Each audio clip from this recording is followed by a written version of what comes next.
Teman-teman, tahu nggak sih, hidup kita ini bagaikan jalan tanpa GPS, teman-teman. Kadang kita nggak tahu harus kemana jalannya. Akhirnya kita berhenti di persimpangan, teman-teman. Kita nggak tahu mau belok kemana. Itu juga dengan hidup kita, teman-teman. Kadang kita nggak tahu harus memutuskan apa yang harus diputuskan. Kita nggak tahu bagaimana kuliah kita, bagaimana masa depan kita. Bahkan pekerjaan kita nggak menentu, teman-teman.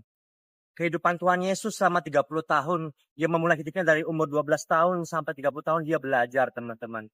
Dalam Amsal 3 ayat 6, mari kita baca sama-sama ya, teman-teman.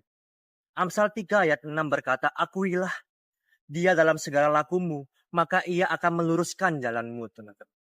Jadi, kalau kita saat ini masih bingung bagaimana jalan hidup kita harus percaya dengan Tuhan, sehingga jalan hidup kita benar pasti, teman-teman. Nggak seperti GPS tadi, kita nggak tahu arah hidup kita kemana. Sehingga kalau kita untuk memutuskan sesuatu, kita nggak buru-buru. Akhirnya ketika kita memutuskan sesuatu, kita tanya Tuhan. Dan Tuhan menuntut setiap langkah kita agar kita memutuskan hal yang benar.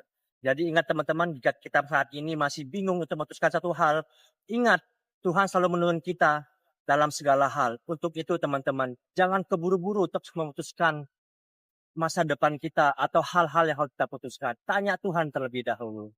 Untuk itu teman-teman, jaga hidup kita agar tetap kudus dalam pandangan Tuhan. Sehingga kita tahu apa yang Tuhan kehendaki dalam hidup kita. Ingat selalu teman-teman, hanya dalam kebenaran ada pengharapan. God bless.